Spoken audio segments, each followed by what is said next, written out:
Americans are now obese. We have a huge number of people who are overweight, and so many people are saying, what's the best way to lose weight? Well, that's a question that many Americans are struggling to get the answer. Our next guest says he found a surefire path to a wellness revolution. Vitamins, health food, exercise, fitness clubs. Despite this growing trend, only a small percentage of Americans really understand what it takes to stay healthy. In 1996, Paul Pilzer, a world-renowned economist, became interested in the field of health and made some significant discoveries of his own. He then wrote the book, The Wellness Revolution. 61% of our population is overweight. And worse than that, 27% is clinically obese. That's overweight at a point where you don't know where to turn.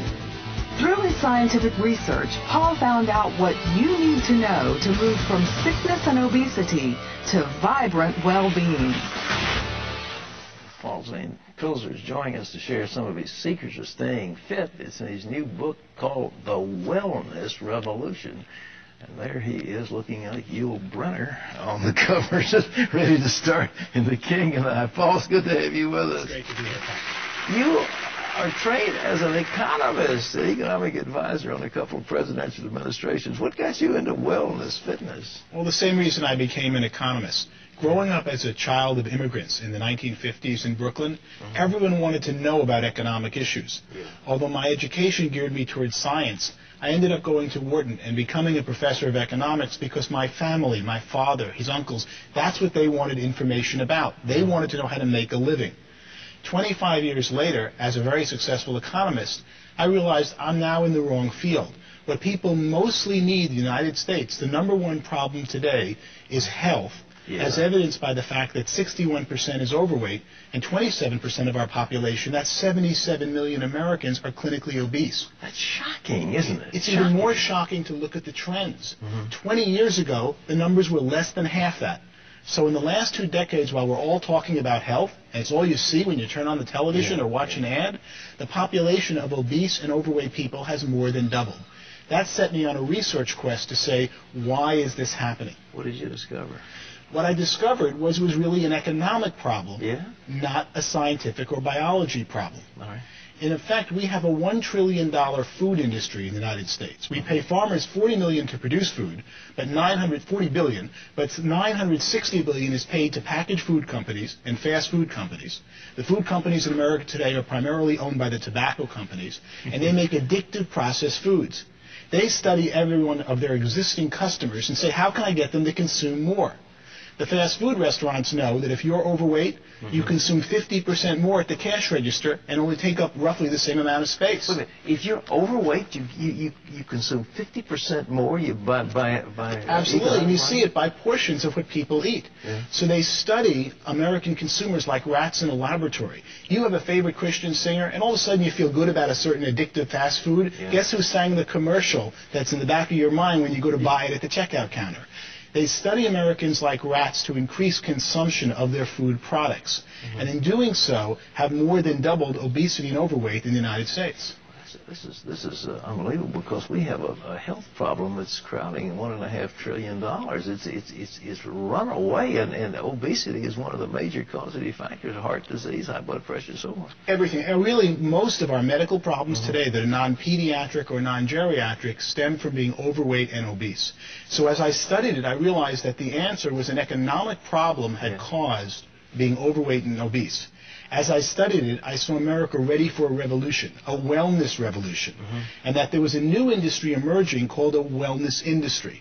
We spend $1.5 trillion on medicine, which is really the sickness industry. That's right. It's not really health, it's about when you get sick, they treat the symptoms of your disease. We currently spend, and that's what amazed me the most, $200 billion on wellness, fitness clubs, healthy foods, vitamins and supplements. Most of that didn't exist. When I ran the numbers, I could see that the $200 billion wellness industry, which is primarily today upper-class baby boomers who are consuming them, first thing someone does when they make money is try to get healthy. Oh, yeah. And they get out of the diet and kind of medical care most of us get, and they start getting healthier. And that this $200 billion I projected would grow to a $1 trillion wellness industry by 2010.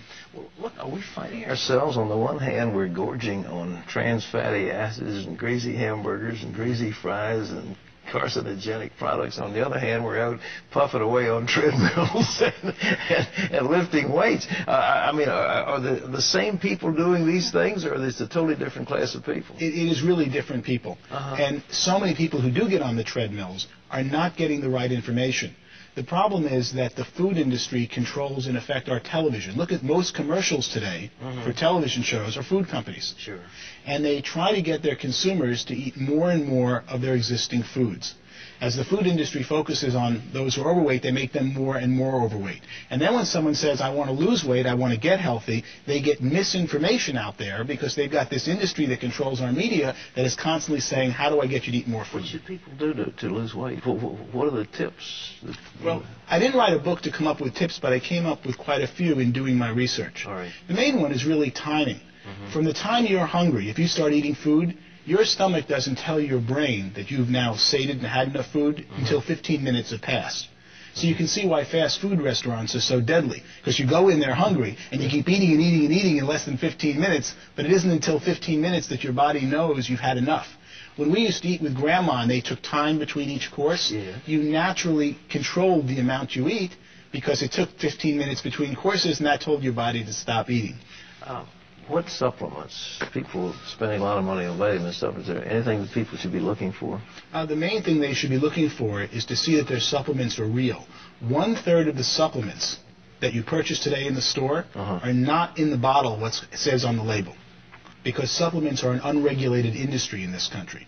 There are several companies that just buy supplements and rate them just for what's in the bottle, and most of the times what you're getting, or about half the times, you're not getting what's on the bottle. So you've got to find a brand that has in the bottle what's on the label.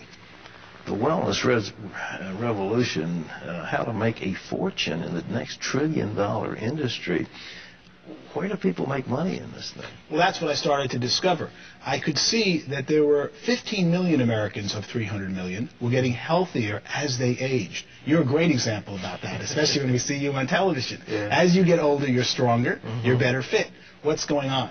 It's people who have time to focus on it are seeking out the right products and services to make them healthy. And that's when I could see an emerging $1 trillion wellness industry. One of the most surprising parts of my research was to find that it already reached $200 billion. But if you think of what you now spend on supplements, on fitness, on weight training, and time and money that you never dreamed you even needed 20 years ago. That's exactly right. You are a very typical consumer of this upper crust that's becoming and will become the entire nation, I believe, as this new wellness industry emerges. Well, boy, I hope you're right. But so, ladies and gentlemen, how you could A, be well, and B, make some money at the same time.